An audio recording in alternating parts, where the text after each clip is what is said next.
Ano 'pag nangingialam si mama sa ano ko, naku, hindi ko maiwasan, eh. Hindi maiwasan. Oo. Tapos ang naging father figure ko talaga yung kapatid ko. So mga tinuro sa akin na yung paano maging ninja, mga ganun. Kay Baby Raway, sa totoo lang, madami. Kung pwede nga, kay Jack na lang manahin lahat. Joke lang. Dalawa ko masungit. Sabi niya pa, ano nangyari? Kasi, yung ano, Ay, swerte. Ayun. So, yun lang naman kasi hindi maganda ng dulot nun sa pamilya eh. Saka,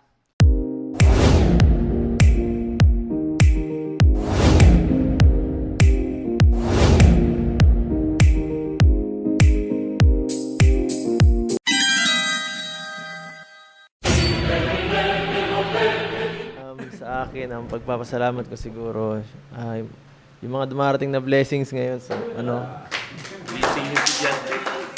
Um, yung ano, alam mo na yung joke. Yung isa yun. Sa mga dumadating pa, yung sa channel, maganda pa. Takbo. Yan, thank you sa Diyos. Yan. At ang papamana ko siguro naman, ay ayaw. Siguro, ano, sa, yung respeto sa magulang. At kasi minsan, pag, minsan nakakasagot din tayo, di ba? At lalo na pag nangingialam si mama sa ano ko, naku, hindi ko maiwasan, eh. Hindi maiwasan. Oo, minsan di maiwasan magkasagutan, eh. Pero di naman severe. Yan. Pinagpapasalamat ko, syempre, tatay na tayo. Tapos, syempre, healthy yung baby. Tapos, naman, sa ayaw kong pamana siguro yung mahina kasi ang loob ko dati. Mahina yung loob ko. Tapos, parang ayaw ipamana sa anak ko yung kung anong gusto niya, gusto ko gawin niya. Kasi ako may naranasan ko yung nandun ka na sa comfort zone mo, tapos may gusto kong gawin, natatakot ka. Hindi mo magawa. Kaya yun sana ang gusto ko ipamana sa hindi maipamana sa anak ko yung pagiging mahina ang loob. Kung may gusto siyang gawin niya kasi ang buhay natin maikli lang yan.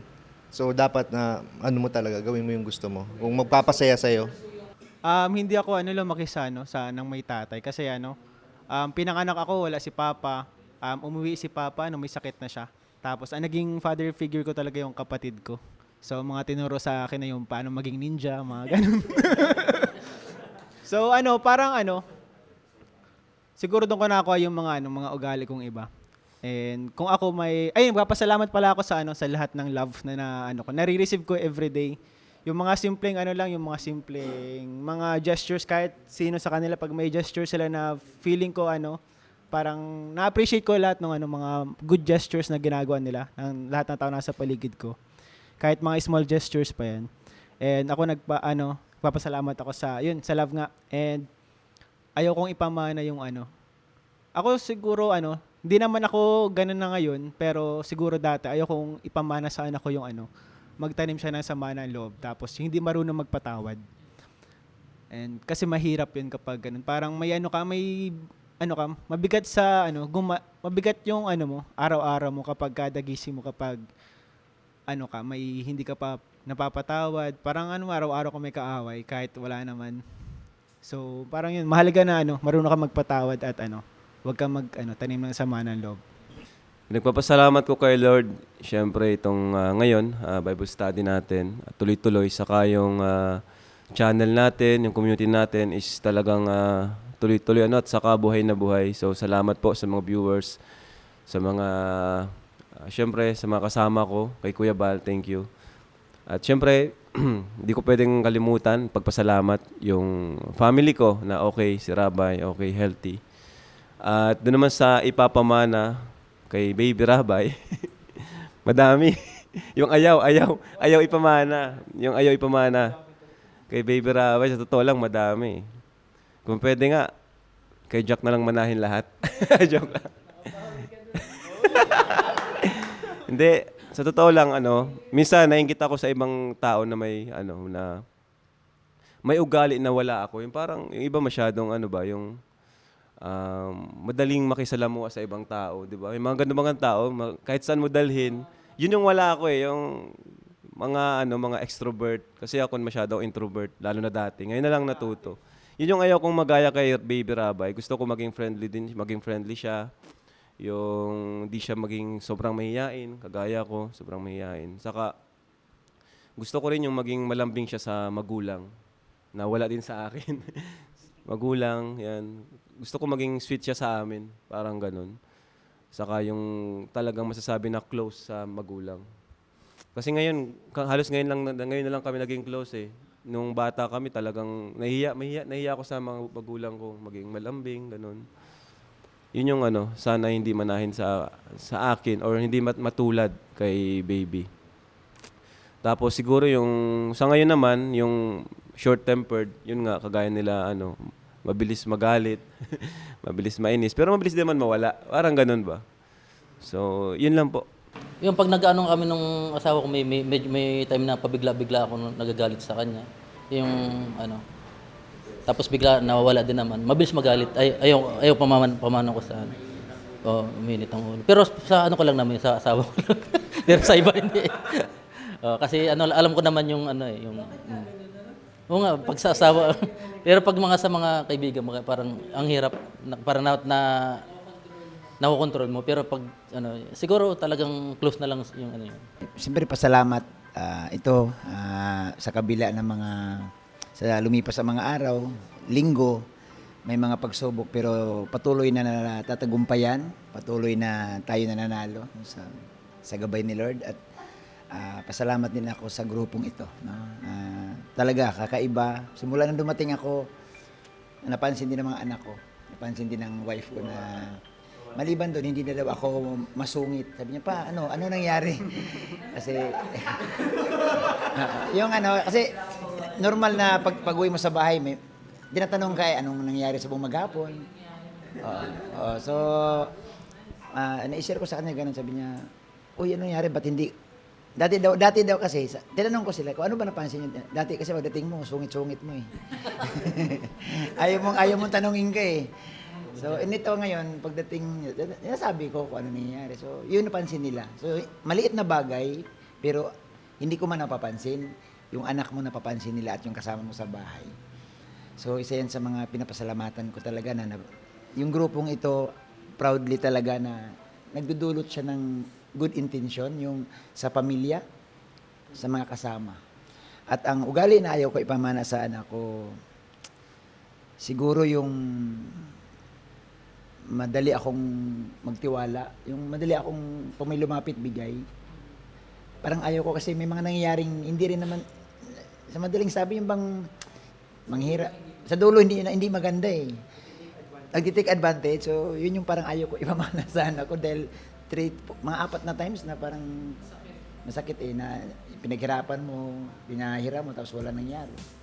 So, yun ang mga ugali ko na ayaw ko mamana sa anak ko. Grabe to. Pareho tayo. Sa akin naman. Kung ano yung tinasabi mo. Sa akin yung pasasalamat ko syempre sa grupo ni Kalingap Rab sa K-Boys, sobrang pasasalamat ko kasi ang dami nating natutunan. Syempre yung pasasalamat ko sa pamilya at inunawa at binigyan ng pagkakataon, di ba? Mahirap ba gayon? Mahirap sa isang tao na magtiwala. Pero syempre, salamat pa rin kasi nandito tayo magkakasama. Oh. Siyempre yung ayaw ng pamana ko sa mga anak ko yung ugali is yung parang yung parang walang pakialam sa mundo. Yung parang baliwala lang lahat. Yung parang nakikita mo na pero wala kang pakialam, 'di ba? Yun yung insensitive. Kahit ako kasi yung ugali ko, ayaw kong makialam sa kapwa ko tao na yung magsasalita ng hindi maganda. Yun talaga yung nagtatak sa utak ko nung simula nung bata ako kasi ayaw ko ng gulo. So ganoon, okay lang po na yung ugali lang ay ayaw ko mamana yung parang walang pakialam sa mga kasama. Ang ayaw po ipamana sa future anak ko, kaso wala pa eh. Pera. Basta init ka pa sa akin. Ayun po, yung sa kaibigan po baga, pag tumulong ka ng tumulong, minsan may iwan sa'yo sa ere. Yun. Yun yung ayaw ko ipamana sa ano. Gusto ko ipamana sa anak ko na kahit saan mapunta, kasama ka niya. Sa hirap at sa ginawa bilang kaibigan. Yeah. Maganda yung sinabi mo. Ayan. Una-una, salamat. Lagi tayo may Bible study. Nagre-refresh tayo lagi sa ating mga sarili. At yung ayaw ko naman ipamana sa anak ko, madami. Madami, siyempre. Tulad nung minsan, nag-away kami dalawa na hindi pa kami bati. Sabi ko, manahin mo na lahat sa akin yung kabutihan. Huwag mong manahin yung alam mong masama, mamanahin mo pa. Sinabi ko na ayaw kong manahin niya yung minsan tayo nalulong sa bisyo. Minsan tayong halos pinagpalit ko sila sa bisyo. Ayaw kong manahin yung 100 babae ko na kung pwede niyang manahin, 200 gawin niya. Biro lang. Biro lang, wala namang ganun. Pero nagpatawa lang ako. Pero ayaw ko sa lahat manahin niya yung mga ganun. Yung mga ganun na gawain na hindi kalugod-lugod sa ating Ama. At lahat, yung lagi naghahanap ng dahilan para awayan ng asawa, yun, ayaw ko yun. Sabi ko, kung ano mang nakikita mong kamalian sa akin, at alam mo kung paano mo ako hinangaan noon sa mabuting pamamaraan, sa mabuting gawain ko, yun ang sundan mo. Sabi ko, pero yung mali na ginagawa ko, kasi minsan nag-away sila ng girlfriend niya, iniwanan yung girlfriend niya, naglakad, tapos siya umuwi. Sabi ko, huwag mong gayahin yun.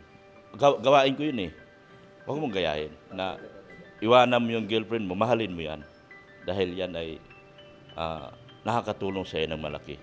At sabi ko, huwag mong gayahin yung ginagawa ko yan sa mama mo.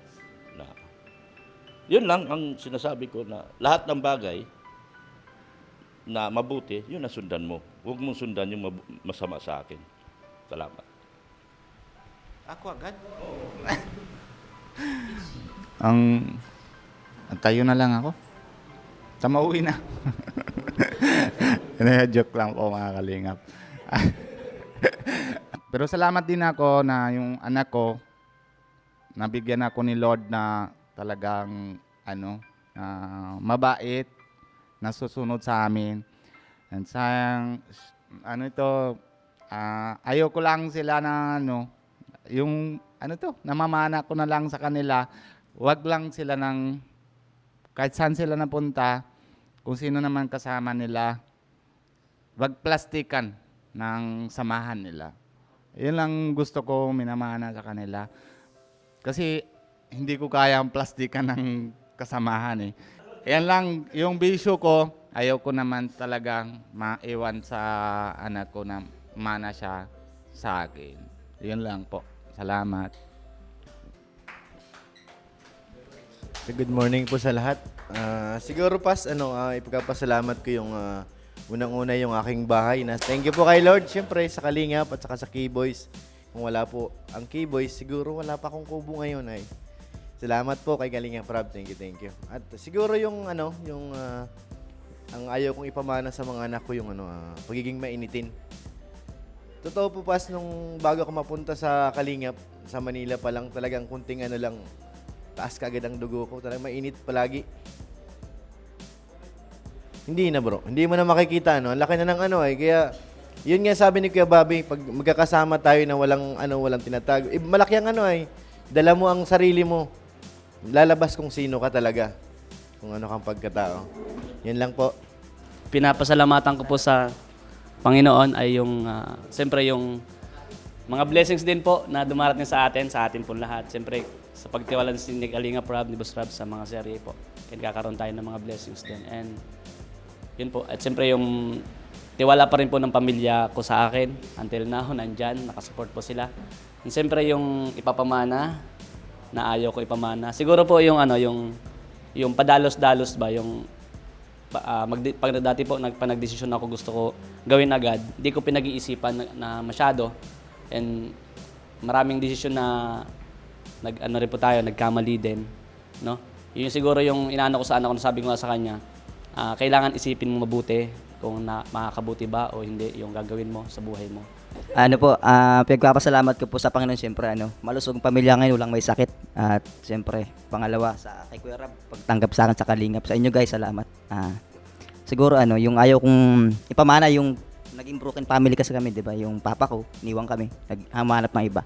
So kung magkakanak man ako, ayaw kong mamana yung ginawa niya na gawin ko pa sa magiging, ako sa akin, niloloko, yung papa ko nagloko. Ayaw kong magloko sa asawa ko kasi baka dumating ang araw na yung anak ko naman mangyari ganun. Kasi yung lolo ko, ganun na yung nangyari.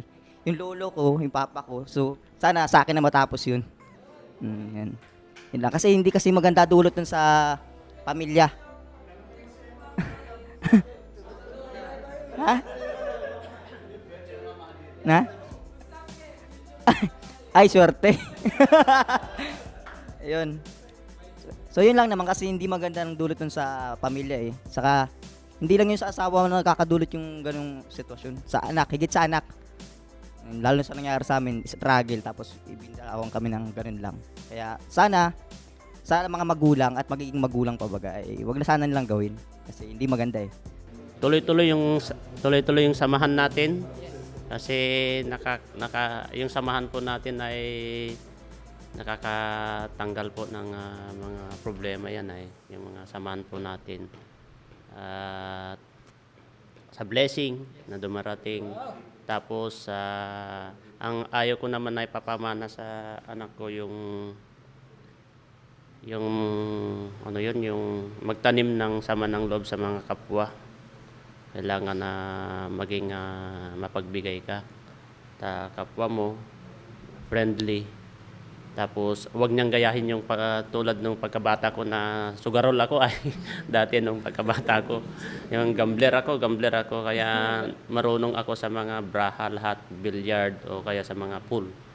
Kaya huwag niyang panahin yun kasi hindi maganda sa buhay yan yung gambler. Kaya yun lang po. Pas. Kinakwento natin ano yung ayaw niyong ipamana, it means hindi pa huli yung lahat. We can still change the script ng future nyo. Hindi pa uli ang lahat sa natitirang mga panahon na meron kayo sa inyong mga anak. Hindi kailangan na ang matirang memory nila ay yung pangit. May panahon pa para magsabi yung katulad kay Kuya Bobby na parang may nagbago po sa inyo. Ano nakain nyo, di ba? May tinatago ka ba? Pero kumbaga maganda po na inyo maging balita. Tapos kay Rab ang isang nakita ko maganda man o negative yung tanong minsan, may honesty talaga kung sino ka at ano yung gusto mo mangyari. Pero yung mga binanggit nyo, yun ang isang bagay na pwede nyo pang ipanalangin kay Lord na baguhin. Hindi pa huli ang lahat na baguhin tayo ng Diyos doon sa mga bagay na ayaw nating ipamana sa iba. So punta na po tayo.